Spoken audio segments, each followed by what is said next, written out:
When a creative team uses a massive milestone issue, utilizing nearly every single cliche in the series so far, the comic book should suffer as an end result. However, Marvel's newest anniversary issue, The Amazing Spider-Man 900, ties some of these cliches together incredibly well to tell a wild anniversary story meant to pay homage to every Spider-Man comic book, or nearly every Spider-Man comic book, dating all the way back to Stan Lee and Steve Ditko's first issues on the series.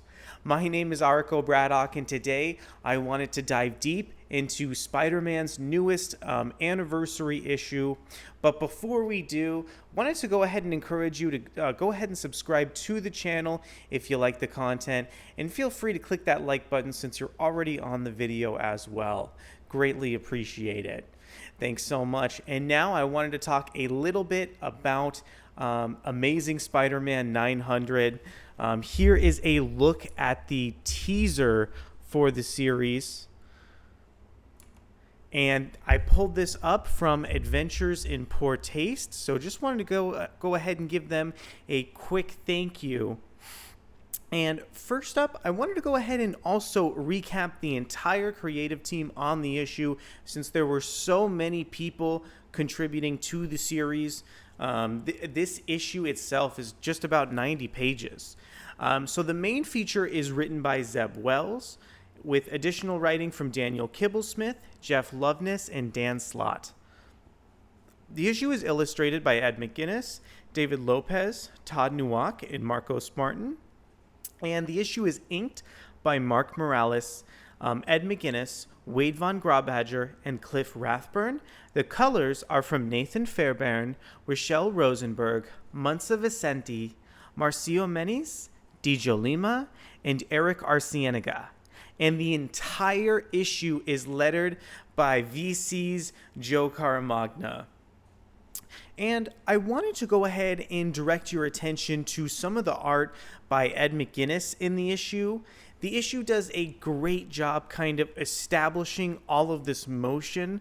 One particular sequence for the issue that I wanted to show was this look at how Otto Octavius's arms virtually come alive in this one particular scene, and they tap Spider-Man on the shoulder, and then Spider-Man sort of turns around. So it almost gives Otto Octavius's arms like their own sort of ideas and consciousness itself. It's a really kind of crazy concept that is explored in like some previous Spider-Man media, but really is explored here by Zeb Wells, who's unearthing this Spider-Man robot as well that has additional ties to continuity. And that's one of the reasons why I like this issue so much, is there's so much big action in the series, but it does such a good job paying homage in referencing all of their individual plot points back to earlier series. There's all these corner boxes, and the issue kind of shows them off to kind of celebrate everything that's come before with Spider-Man. And then also, the writing itself is really commendable and I think incredibly subversive as well. Really, once the action starts in the issue, it does not stop.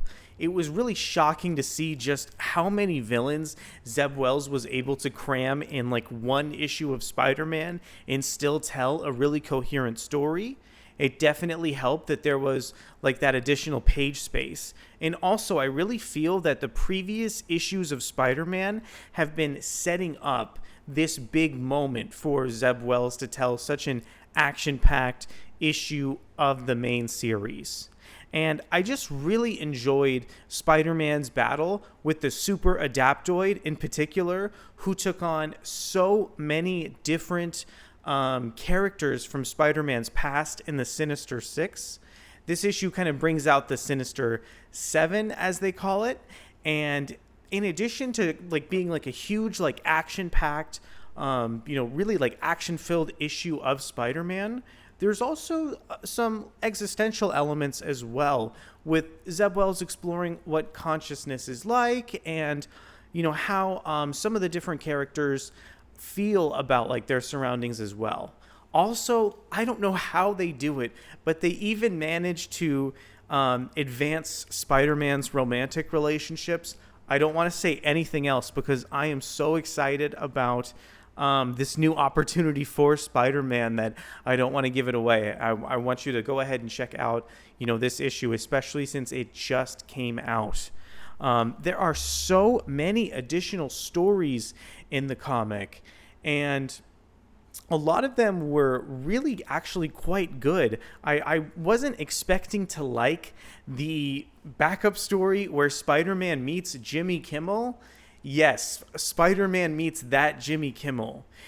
But the characterization and the writing on that particular story, which was written by Jeff Loveness and illustrated by Todd Nuack, was just shocking. Like, it went on too long for it to feel cliche. Like, Spider-Man and Jimmy Kimmel have like a legitimate conversation here, and I didn't think it was like a joke at all by the time the actual story was over.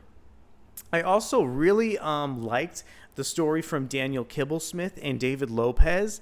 David Lopez's art is like shockingly good in this sequence, and it has a really interesting message.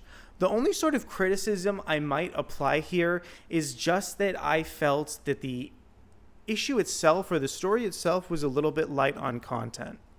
Otherwise, the final story from Dan Slott and Marcos Martin was also just shockingly gorgeous as well. It was kind of like a double-page spread, and it was recounting some of the past history of Spider-Man, but it was just kind of shockingly beautiful and a little bit too short as well. I would have definitely liked that story to have been longer. And Marcos Martin is one of my favorite artists currently working at Marvel. Well, I want to thank you guys so much for coming to the channel and checking out this video. I've been waiting to talk about Zeb Wells on Spider-Man for such a long time, and this turned out to be the best opportunity to do so so far. So just kind of hats off to this creative team on what they've accomplished this far in Spider-Man. I have a feeling that I'm going to be remembering like this Spider-Man series for a long time to come. And just want to encourage you again, if you like the video, go ahead and subscribe to the channel. I come out with comic book content on a weekly basis. And again, since you're here, go ahead and like the video if you like the video. In addition, I do live streams as well on Friday and Sunday on Twitch and here on YouTube. Well, thank you guys so much, and hope you have a great day.